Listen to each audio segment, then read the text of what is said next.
2025 நல்ல சக்சஸ்ஃபுல்லா முடிச்சாச்சு. 26க்குள்ள அடி எடுத்து வைக்கிறோம். இந்த வருஷமும் நல்லபடியா இருக்கணும்னு நைட்டு 12 மணிக்கு வேண்டிக்கிறது நம்ம ஊரு கல்ச்சர் இல்லைனாலும் பல வருஷங்களா இதை தான் நான் ஃபாலோ பண்ணிட்டு இருக்கேன். அதனால 10 மணிக்கெல்லாம் ஆரம்பிச்சாச்சுங்க. பூஜை சாமான்லாம் ஏதோ என்னால முடிஞ்ச அளவுக்கு கொஞ்சம் கொஞ்சம் அப்படியே வாஷ் பண்ணி வச்சாச்சு. அப்புறம் வீடெல்லாம் தொடச்சி எடுத்து முடிஞ்ச அளவுக்கு கோலமும் போட்டாச்சு. பூஜை ரூம்ல பூவெல்லாம் போட்டு அலங்காரமும் முடிச்சாச்சு. அப்படியே வாசல்ல போய் கலர் கோலமும் போட்டு ஹாப்பி நியூ இயர் 2026 எழுதியாச்சு. அப்படியே உள்ள வந்தா கரெக்டா மணி 12 ஆயிடுச்சுங்க. சுவாமிக்கு நிவேதனமா இந்த டைம்ல கிரேப்ஸும் பாலும் வச்சுட்டேன். அடுத்தது 12 கிரேப்ஸ் சாப்பிட்டு மனசுல நினைக்கிறத அப்படியே மேனிஃபெஸ்ட் பண்ணணும்னா நடக்கும்னு சொன்னாங்க. நம்பிக்கை அதெல்லாம் எல்லாம். அதனால நாங்க 4 பேரும் அதே மாதிரி வேண்டிட்டு 12 கிரேப்ஸும் சாப்பிட்டுட்டோம். பூஜை எல்லாம் முடிஞ்சது. இப்ப தூங்கி எழுந்து அடுத்த நாள் ஜனவரி 1 2026 வழக்கம் போல நாங்க எங்க பெருமாளை பார்க்க கிளம்பி போயாச்சுங்க.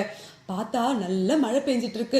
விடாத மழையிலும் விடாது நாங்க கோவிலுக்கு போவோம்னு சொல்ற மாதிரி போய் பெருமாளை கண்ணு மனசும் நிறைய அப்படியே வேண்டிக்கிட்டு வெளியில வந்தா என்னுடைய பழனி ஆண்டவர்.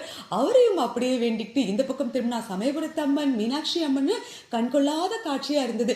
எல்லா சாமியும் மனசார வேண்டிக்கிட்டு அங்க இருந்து கிளம்பி நேரா ஹோட்டலுக்கு போயிட்டோங்க. அம்மா அப்பா வெளியில போனா ஹோட்டல்ல போய் சாப்பிடுறது சின்ன வயசுல இருந்தே எங்களுக்கு பழக்கம் தான். ஆனா நான் பூஜை பண்ணிட்டு தான் சாப்பிடுவேங்கிறதுனால சாப்பிடல. இவங்க 3 பேர் மட்டும் நல்லா சாப்பிட்டாங்க. அங்க இருந்து கிளம்பி நேரா வீட்டுக்கு வந்து எங்க குட்டி விநாயகர் அப்படியே வெளியே வந்தா பெரிய விநாயகரா வளர்ந்துட்டாரு.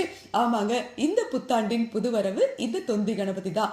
இவருக்கு பன்னீர், சந்தனம், பாலபிஷேகம் எல்லாம் செஞ்சு நல்ல அலங்காரமும் முடிச்சு தீப தூப ஆராதனைகள் எல்லாம் காமிச்சு எல்லாரும் நல்லா இருக்கணும்னு மனசார வேண்டிக்கிட்டோம்.